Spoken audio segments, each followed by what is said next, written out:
रामपुर से आजम खान ही एसपी से लड़ेंगे इलेक्शन। आजम खान के नाम से नामजदगी का पर्चा दाखिल किया गया है। अभी पर्चा दाखिल नहीं किया गया है, लेकिन नामजदगी का पर्चा यहां खरीदा गया है। अभी पर्चा दाखिल नहीं किया गया है। आजम खान अभी सीतापुर जेल में बंद है। ये बड़ी खबर आपको बता रहे हैं। वो पर्चा भी आपको दिखा रही हैं जिसे खरीदा गया है, यानी कि साफ है रामपुर से आजम खान ही एसपी से इलेक्शन लड़ने जा रही हैं। आजम खान के नाम से नामजदगी का पर्चा खरीदा गया है और अभी पर्चा दाखिल नहीं किया गया है क्योंकि आजम खान अभी सीतापुर जेल में बंद है।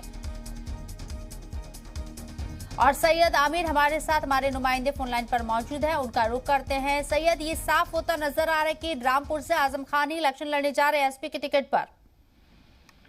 देखिए, बिल्कुल सबसे पहले हमने ये बताया था कि रामपुर से समाजवादी पार्टी के सांसद जो सीतापुर जेल में बंद है वही उम्मीदवार हो सकते हैं। ये खबर भी सबसे पहले हमने ही दी थी और अब तकरीबन ये क्लियर होता चला जा रहा है, क्योंकि आज जो पर्चे खरीदे गए हैं नॉमिनेशन के लिए उनमें सबसे ऊपर जो नाम है वो साफ लिखा हुआ नजर आ रहा है, आजम खान।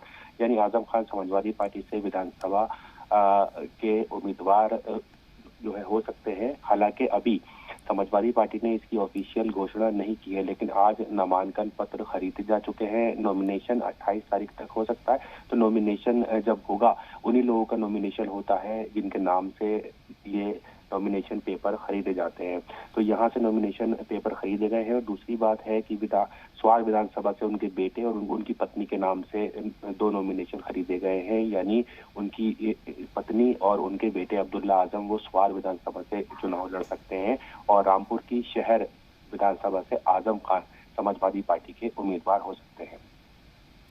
बिल्कुल, तो ये साफ होता नजर आ रहा है जिस तरीके से आज आप बता रहे कि पर्चे खरीदे गए। रामपुर से आजम खान एसपी से इलेक्शन लड़ेंगे। उनके बेटे अब्दुल्ला आजम भी स्वार सीट से इलेक्शन लड़ने जा रही हैं, इस बात की भी खबर है।